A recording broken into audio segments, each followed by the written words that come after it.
결론부터 말씀드리면 치실은 거의 필수입니다. 현실적인 목표는 완벽이 아니라 대충이라도 매일 한다입니다. 첫 번째, 치실을 자주 하면 치아 사이가 벌어지나요? 세 번째, 워터픽이나 치간 칫솔로 대신해도 되나요? 다섯 번째, 원장님도 매일 치실 하시나요? 어떤 제품 쓰시나요? 네, 저는 사용하고 있습니다. 안녕하세요.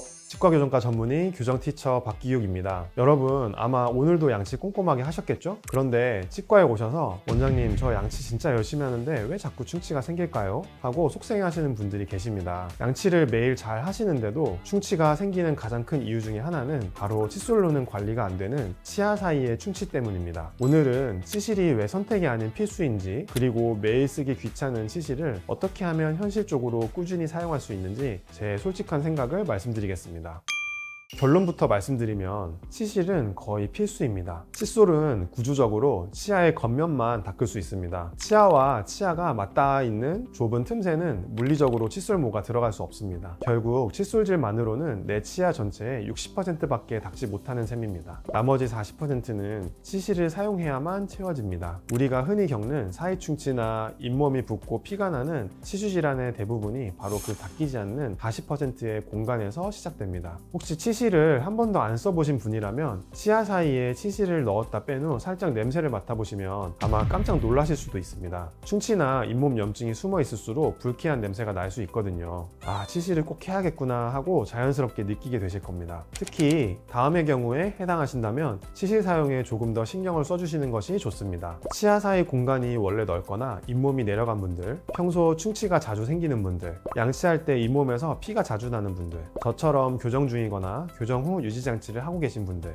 임플란트나 크라운 등 보철 치료를 받으신 분들, 이런 분들은 내 자연치아나 보철물 주변으로 음식물이 끼기 훨씬 쉽기 때문에 치아 사이 관리가 치아 수면과 직결될 만큼 매우 중요합니다. 치실 어떻게 써야 할까요? 먼저 교과서적인 정석 방법입니다. 치실을 팔뚝 길이 정도로 넉넉하게 자릅니다. 양손 가운데 손가락에 감아서 실 사이가 2에서 3cm 정도만 남게 짧게 잡습니다. 치아 사이에 넣을 때는 힘으로 팍 누르시면은 잇몸에 상처가 납니다. 톱질하듯 슬근슬근 부드럽게 밀어 넣으세요. 치아 한쪽 면을 C자 모양으로 둥글게 감싸서 위아래로 3번에서 4번 정도 긁어냅니다. 반대쪽 면도 똑같이 해줍니다. 치아는 평평하지 않고 둥글기 때문에 이렇게 C자 형태로 감싸서 닦아야 끈적한 세균막이 제대로 떨어집니다. 그런데 여기서 솔직하게 말씀드릴게요. 이렇게 모든 치아를 정석대로 닦으려면 시간도 꽤 걸리고 은근히 귀찮습니다. 치과의사인 저도 매일 밤 피곤할 때는 완벽하게 하기 힘들 때가 있어요. 그래서 제가 드리고 싶은 현실적인 조언은 이렇습니다. 매번 완벽하게 하려면 부담을 느끼다가 아예 안 하게 되는 것이 제일 안타깝습니다. 여러분 중에 한 번은 정석대로 꼼꼼하게 C자로 긁어주시되 평소에는 치아 사이에 치실을 넣었다가 빼는 것만 하셔도 안 하는 것보다는 훨씬 낫습니다. 현실적인 목표는 완벽이 아니라 대충이라도 매일 한다입니다. 이 마음가짐이면 너무 좋습니다. 치실을 처음 시작하시면 잇몸에서 피가 나는 경우가 많습니다. 이때 치실 때문에 상처가 났나 보다 하고 중단하시는 분들이 계신데요. 이건 치실 때문에 난 상처가 아닙니다. 그동안 닦이지 않아서 잇몸에 이미 염증이 생겨 있다는 뚜렷한 신호입니다. 치실 때문에 피가 나는 게 아니라 염증 때문에 부어있던 잇몸이 치실에 닿아서 피가 나는 자연스러운 과정이에요. 피가 난다고 멈추지 마시고 부드럽게 3에서 5일 정도만 꾸준히 해주세요.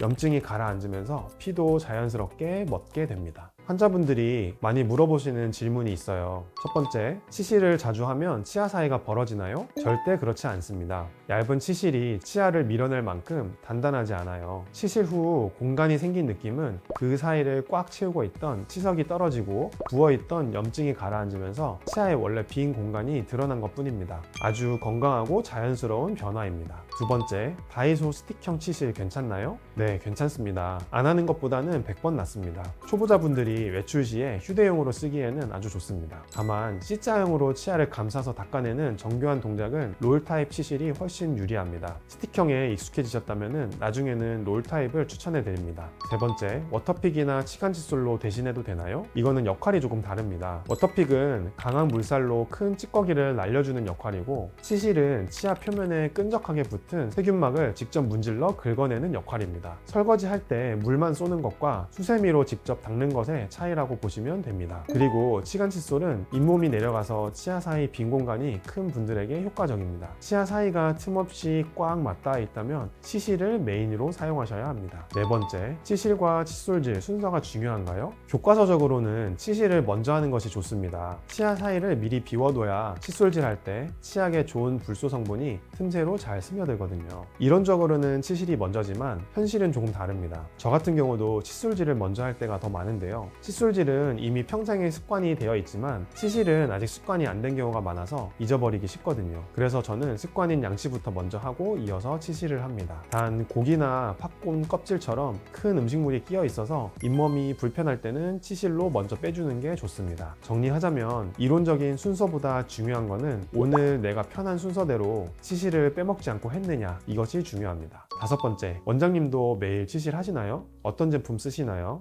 네, 저는 아주 적극적으로 치실을 사용하고 있습니다. 특히 현재 저 역시 인비절라인으로 셀프 교정을 진행하고 있기 때문에 치아 위생에 더 신경 쓸 수밖에 없거든요. 저는 표면에 왁스 코팅이 살짝 되어 있어서 뻑뻑한 치아 사이에도 부드럽게 잘 들어가는 롤 타입 치실을 애용합니다. 하지만 제품의 종류보다 매일 꾸준히 하시는 게 훨씬 중요합니다. 영유아 검진을 오시는 부모님들께 제가 항상 당부드리는 내용입니다. 아이들도 유치가 나고 치아 사이에 틈이 없어지며 음식물이 끼기 시작하면 바로 치실을 시작해 주시는 게 좋습니다. 유치는 씹는 면보다 오히려 치아 사이에서 충치가 더 많이 생깁니다. 영구치보다 치아 사이가 넓어서 음식물이 더 잘 끼기 때문이에요. 어릴 때부터 부모님께서 자기 전에 한 번씩 치실을 해주시면 우리 아이들의 사이 충치를 훌륭하게 예방할 수 있습니다.